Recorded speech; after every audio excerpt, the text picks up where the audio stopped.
Welcome back. In this episode, we're discussing sharing your story, and our panel will continue to answer a few more viewer questions. So ladies, here's question number 1. Do I need to tell the people I am dating my story? I personally believe that it would be important to share with someone that you're dating.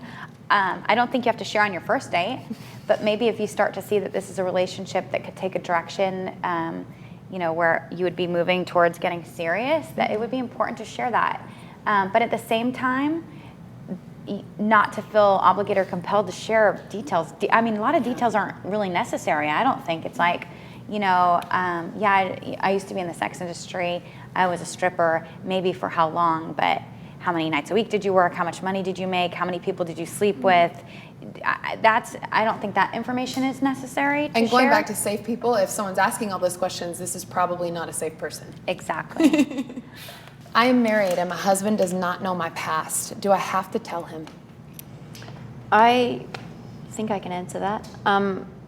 I think, like Harmony said about dating, I think that honesty and transparency and authenticity are really important, because at the end of the day, I don't want any skeletons in my closet.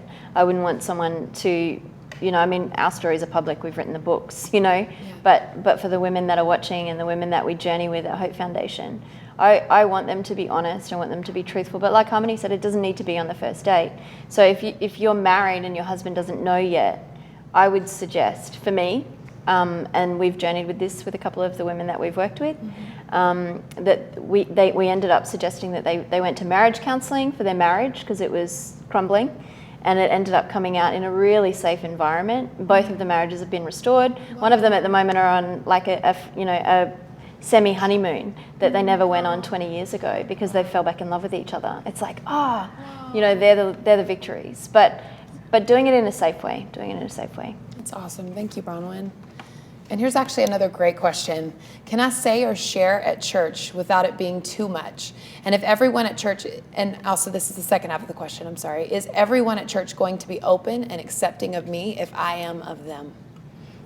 Well, from my personal experience, it was difficult for me to share at church in the beginning, and I was people weren't so ready to hear that it was a little bit too much, and I probably didn't say the right words or share it well. But the first time I shared Harmony was actually at the church that I went to at the time. And it was good because she was beside me, so it helped a lot. But people are going to have whatever reactions they're going to have. Not everybody's accepting of an ex-porn star. And that's true. I think it's important just to note that it's true wherever you go. Like if you're in school, people don't accept you for certain things. And if you're at your job, they don't accept you for certain things. And I think sometimes the church gets a really bad name because we're human beings in the church. Yeah, it's that whole no perfect people allowed. Right. It's like, oh, well, I'm here. Okay, well, right. That's good news. Totally. I hope that, that people are in a church that can be embracing of that. And at the end of the day, it's biblical. They overcame him by the blood of the Lamb and the word of their testimony. Yeah. So you don't know if there's going to be one person in the congregation on that day, who on that outreach on that day, on that mission on that day, who needed to hear a word of a testimony to overcome by the blood of the Lamb. It's like, I hope that people are in churches that embrace that. Yeah. And more recently, I've been sharing in a lot of churches, so I've been invited to come out and share. So, yeah. That's really awesome. And so here's just the final question for this segment is, do I need to tell my boss or my potential employers?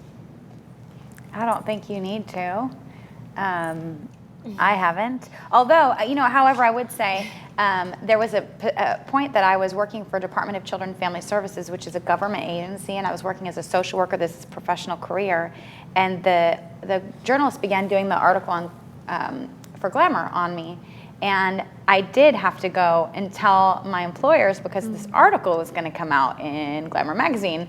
And I was, I'm confident what God has done, but I was a little bit like, ooh, how is this corporate, government agency environment going to respond?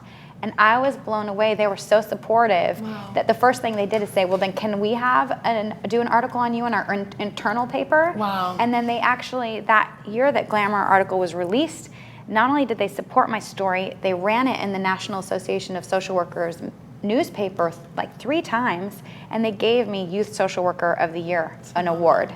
So I did tell them at one point, and it was a very positive experience. So awesome. The point of this episode is just to remind you that your story matters, that you count, that you as a person, you matter, and that God can take your pain and turn it into purpose. So we hope you've enjoyed the whole journey with us. If this is your first time tuning in, we recommend that you go back and watch some of the other episodes. Thank you for who you are, and thank you for tuning in with us.